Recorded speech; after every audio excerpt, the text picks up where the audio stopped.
160 سے زیادہ سوالات جمع ہو گئے ہیں. 160. اس کے لیے تو نوح علیہ السلام کی عمر چاہیے. تو کوشش کرتے ہیں جلدی جلدی نمٹانے کی. اچھا، آج کی جو سیشن ہے، آج 9 فیبرری 8 فیبرری 2026. تو آج بیان نہیں رکھا گیا، صرف کویشچن اینڈ آنسر سیشن رکھا گیا ہے. میرے لیے یہ بہت ہلکا پھلکا ہوتا ہے کویشچن اینڈ آنسر، بیان میں دماغ لڑانا پڑتا ہے. سب سے پہلے میں تھوڑی سی معذرت کروں گا. ہمارا یہ سیشن مغرب کے بعد تھا، لیکن جو ہمارے میزبان ہیں حامد بھائی، ان کو کوئی پرابلم، کوئی ایمرجنسی ہو گئی تھی، جس کی وجہ سے میں لیٹ ہوا ہوں. تو لیکن ان کے ساتھ کوئی پرابلم ہو گئی تھی، وہ بھی جان بوجھ کے لیٹ نہیں ہوئے، اس لیے بہت معذرت، آپ لوگوں کو انتظار کرنا پڑا. بسم اللہ کریں جی. بسم اللہ. اگر کوئی شخص گناہوں سے بچنا چاہتا ہو اور وہ بار بار گناہ میں پڑتا رہے اور توبہ بھی کرتا رہے تو ابھی اس کا کیا حل ہے؟ کوئی شخص، یہ شکر ہے میں سوال نہیں پڑھ رہا. انہوں نے مجھے کہا اگر آپ خود سوال پڑھیں، میں نے کہا میں ایسے پڑھتا ہوں کہ کسی کو سمجھ میں نہیں آتا. تو کوئی شخص بار بار گناہ کرتا ہے اور بار بار توبہ کرتا ہے لیکن گناہ اس سے چھوٹتا نہیں ہے، تو وہ کیا کرے؟ علماء اس کی ایک مثال دیتے ہیں. اگر اب آپ کے کپڑے بار بار میلے ہوتے ہیں اور آپ بار بار ان کو دھوتے ہو تو کیا کرتے ہو؟ دھونا چھوڑ دیتے ہو. یہی حل ہے کہ جتنی بار میلے ہوں گے اتنی بار اس کو دھویا جائے. تو اللہ تعالیٰ نے ہمیں قرآن میں یہ کہا ہے، وَمَن يَعْمَلْ سُوءًا أَوْ يَظْلِمْ نَفْسَهُ ثُمَّ يَسْتَغْفِرِ اللَّهَ يَجِدِ اللَّهَ غَفُورًا رَحِيمًا. بعض آیتیں قرآن کی ایسی ہیں پڑھنے میں مزہ بہت آتا ہے، بعض باتیں ایسی ہیں نا ہماری جو کرنے میں مزہ بہت آتا ہے. میں زیادہ ڈیٹیل میں نہیں جاؤں گا. جب بھی لوگ مجھ سے ایک خاص میرا ٹاپک ہے اس سے متعلق سوال پوچھتے ہیں تو چہرے پہ مسکراہٹ آتی ہے ان کے. میں کہتا ہوں یہ سوال اتنا مزے کا ہے تو جواب کیسا ہوگا سوچو.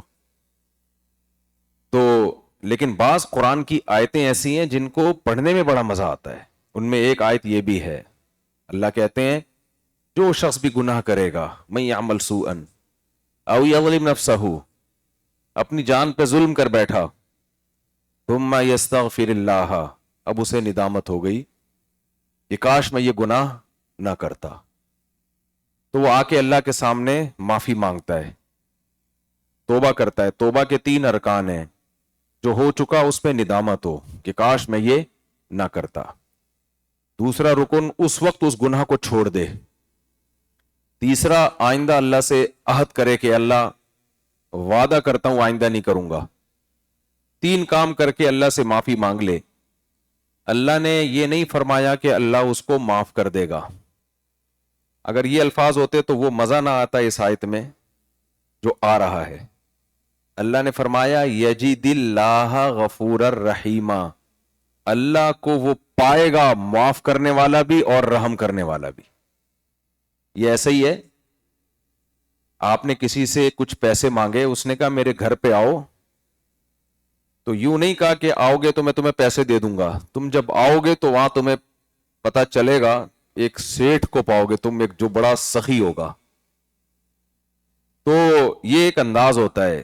تو اللہ نے فرمایا کہ جو بھی گناہ کر کے مجھ سے معافی مانگے گا، معاف کرنا کیا، یجد اللہ غفور الرحیم، وہ اس کو پتا چل جائے گا کہ اللہ واقعی غفور بھی ہے اور رحیم بھی ہے. دل میں ڈال دے گا تمہارے، کلیئر کر دیا اس نے.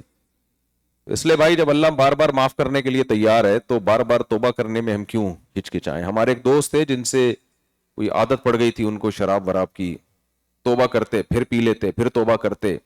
میں ان کو لے گیا کچھ اللہ والوں کے پاس. ایک دن مجھے کہتے ہیں یار اب توبہ کرتے ہوئے شرم آتی ہے، بار بار توبہ کر رہا ہوں میں، شرم آتی ہے، اللہ بھی کیا کہے گا، توبہ کر کے توڑ دیتا ہے پھر توبہ کرتا ہے. میں نے کہا توبہ توڑتے ہوئے شرم نہیں آتی، کرتے ہوئے شرم آ رہی ہے. شیطان کتنا بیوقوف بناتا ہے نا. شرم آنی چاہیے توبہ توڑتے ہوئے کہ میں نے اللہ سے معاہدہ کیا تھا اب توڑ رہا ہوں. توڑتے ہوئے شرم نہیں آ رہی، دوبارہ توبہ کرتے ہوئے شرم آ رہی. تو شیطان بھی یہ کرتا ہے، توبہ توڑتے ہوئے شرمائیں غیرت دلائیں اپنے آپ کو. یار تو اللہ سے معاہدہ کر کے گیا تھا, تجھے شرم نہیں آتی؟ اگر پھر بھی بے شرمی کا کام کر لیا تو اب تو اس کو سیدھا کرنے کا ہمارے پاس ایک ہی راستہ ہے کہ ہم اللہ سے توبہ کریں. کیوں؟ اس کے علاوہ آپشن نہیں ہے نا, ہم جہنم نہیں برداشت نہیں کر سکتے. ہم تو 100 بار بھی کرنی پڑے بھائی, ہم تو کریں گے توبہ. تو اس لیے توبہ توڑتے ہوئے جتنا شرمانا ہو. میرے بڑے بھائی تھے, ان کو ان کے قاری صاحب نے کہا مسجد میں اذان دے دو. انہوں نے کہا قاری صاحب مجھے شرم آتی ہے اذان دیتے ہوئے نا. تو انہوں نے کہا کسی بے شرم کو لے کر آؤ پھر جاؤ. تو شرم تو آنی چاہیے اذان کا انکار کرتے ہوئے. تو اس لیے بھائی اللہ تعالیٰ 100 بار بھی توبہ قبول کرنے کے لیے تیار ہے, لیکن گناہ سے بچنے کی کوشش پوری کرے. جی. کسی کو کیسے پتا چلے کہ اس کی نماز یا اس کی دعا قبول ہوئی ہے؟ اچھا, اکثر لوگ یہ کہتے ہیں کہ اگر اگلی نماز کی توفیق مل رہی ہے تو اس کی علامت ہے کہ پچھلی قبول ہو گئی ہے. ہو سکتا ہے اس میں بھی کوئی دلیل ہو اس کے پیچھے, لیکن اللہ یہ نہیں چاہتے کہ ہمیں 100% بتا دیں کہ ہماری قبول ہو گئی ہے, اور یہ بھی نہیں چاہتے کہ ہمیں مایوس کر دیں کہ قبول نہیں ہوئی ہے. اللہ ہمیں خود چاہتے ہیں کہ تم تھوڑا سا بیچ بیچ میں رہو. سمجھ میں آ رہی ہے بات؟ اسلام یہ چاہتا ہے. الایمان بین الخوف والرجاء, ایمان نام ہے امید اور خوف کے درمیان کا. اللہ چاہتے ہیں اسی میں رہو, اور اسی کنڈیشن میں رہو گے تو کامیاب ہو. کیونکہ اگر امید غالب ہو گئی کہ سب کچھ سیٹ ہے تو تکبر بھی پیدا ہو سکتا ہے, اترا بھی سکتا ہے انسان. اور اگر خوف ہی خوف ہو کہ پتہ نہیں قبول ہو ہی نہیں رہی ہے تو مایوسی ہوگی, عمل کے لیے جو موٹیویشن چاہیے وہ نہیں ملے گی. تو اللہ یہی چاہتے ہیں کرتے رہو, ڈرتے رہو بس. نبی صلی اللہ علیہ وسلم نے فرمایا جس کی موت اس حال میں ہوئی کہ اسے یہ خوف تھا کہ جہنم میں نہ چلا جاؤں میں, اور امید تھی کہ اللہ معاف کر دے گا, اس کنڈیشن میں موت ہوئی ہے تو اللہ اس کے دل میں جو خوف تھا اللہ اس سے بچا لے گا, جو امید تھی وہ اللہ اس کو عطا کر دے گا.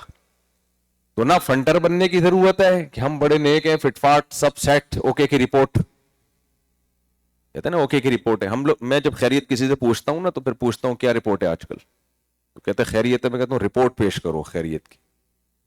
پھر وہ بتاتے ہیں الحمدللہ اوکے کی, کیونکہ آج کل رپورٹ کا زمانہ ہے نا, ڈاکٹر بھی رپورٹ کے بغیر علاج نہیں کرتا ہے. تو رپورٹ یہی ہونی چاہیے کہ بھائی کچھ پتہ نہیں کیا ہونے والا ہے.